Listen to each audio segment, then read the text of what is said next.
I've been doing a lot of reflecting on my hikes since I came home. But before I get into that, one thing I don't think I ever really spoke about is why I do long distance hiking. The reason that comes to mind now is because a lot of what I'm feeling now is tied back to my why. As many of you know, in the hiking world, a lot of times a hiker gets asked why they wanted to do the hike. This is particularly common to ask of hikers who do the long trails. But for me, regardless of distance, each person is motivated by various reasons. The thought is that it is important to have your why because you will have some hard days, both physically and mentally, and sometimes at the same time. And without your why, it could be hard to continue on. So for me, as I've gotten older, I continue to think about what experiences I've had throughout my life and what experiences I want to continue to have. I want to be at the end of my life and look back with no regrets or missed opportunities. I mean, isn't that what life is all about? The experiences? It can be so easy to put things off and think, oh, I will do this later. But when is later? When is later too late? One of my biggest fears is for it to be too late. So my why. I want to experience as much as I can in this life of mine. Anthony Bourdain says that with each of our life experiences, we leave little marks behind, and in return, little marks are left on us. And I wholeheartedly agree with this. Our world is so large. While it's not possible for me or really anyone to experience all of it, but with each and every place I visit, each mountain I explore, and each person I meet, I am only enriched further. I want to continue to fill that cup as much as possible. Getting out into the mountains and hiking day after day has such a simplicity to it. In a way, it brings us back to our roots. The only real concerns are related to our basic necessities. I also think it is incredible what our bodies are capable of if we ask them to do something.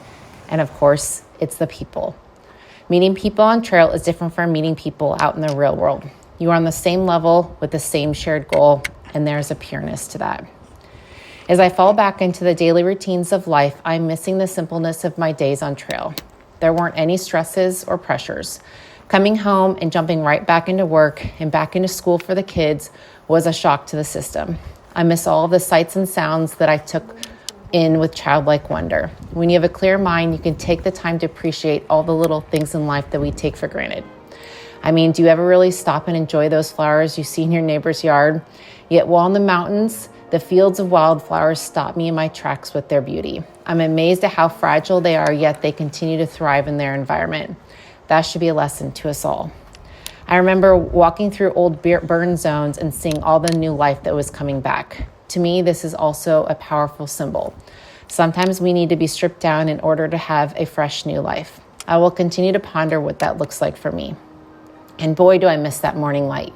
Every single morning, I was in awe of its beauty. Waking up to the sun, watching the sunrise, feeling that crisp morning air, and the stillness that goes along with it. I could never take that for granted. Which brings me to, I miss the quietness or simple nature sounds. In our daily lives, we are constantly living in a cacophony of sounds. It can be too much. I miss breathing that fresh outdoor air all day. I miss moving my body all day. I miss the sunsets, although I didn't see them much as I would have liked because I fell asleep so early. I miss the beautiful vistas. I miss being above tree line on a mountain. I think that might just be my favorite place to be on earth. I miss the lakes and desolation. I miss drinking ice cold mountain water, and I don't even like water, but nothing tastes as good as that. I miss the people I met. Each one of them, no matter how long we encountered one another, they sustained me. They kept me going. They left marks on me. I miss the trail. Having a clear path, a clear goal in mind each day, and being able to clearly watch my progress. I miss the feeling of pride I felt in myself each day. How do I get back that feeling? When I was younger, I felt more like an extrovert, but I think that was actually my attempt at covering up insecurities. And as I've become older and more aware of who I actually am, I've been characterizing myself as an introvert. And in the past few years, I've even went so far as to make comments like, oh, I prefer to be alone, or that I didn't need people. And while I do feel that I am re-energized by being alone and having quiet time, and that prolonged interactions can wear me out, I now realize that I do in fact need people. What makes humans so unique is our connections and how we share experiences. The reason I mention this is because it wasn't until I started doing solo hikes that I realized how much I needed and craved these interactions. Last year I did 150 miles on the Colorado Trail, and it was mostly solo. And while I wasn't ever exactly lonely, I wanted to meet people and be with people. Part of it had to do with settling my fears, but also having someone to share the moments from the day. When you have someone to talk to about these experiences, they feel all the more tangible, and they also build you up when you are down or help to celebrate when things are going well. I had hoped that this year my hikes would be different, and Colorado was. It was everything I ever could have asked for. I had two amazing individuals to hike with each day and camp with each night and laugh with one another, share our awe at the sights we were seeing, and keep one another motivated when days were hard. I will never forget these two individuals, even if our paths never cross again. Without them, my hike on the Colorado Trail would have been a shell of what it was.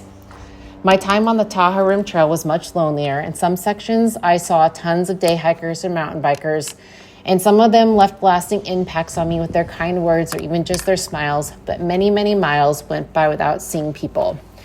I only met 3 people who were even going the same direction as me, so my days were spent alone. Most days I was okay since I was seeing these day hikers or mountain bikers, so I never felt truly alone. But when it came to the nights and I would set up camp in the early afternoon and camp alone, this wasn't what I'd hoped for, nor was it what I'd wanted.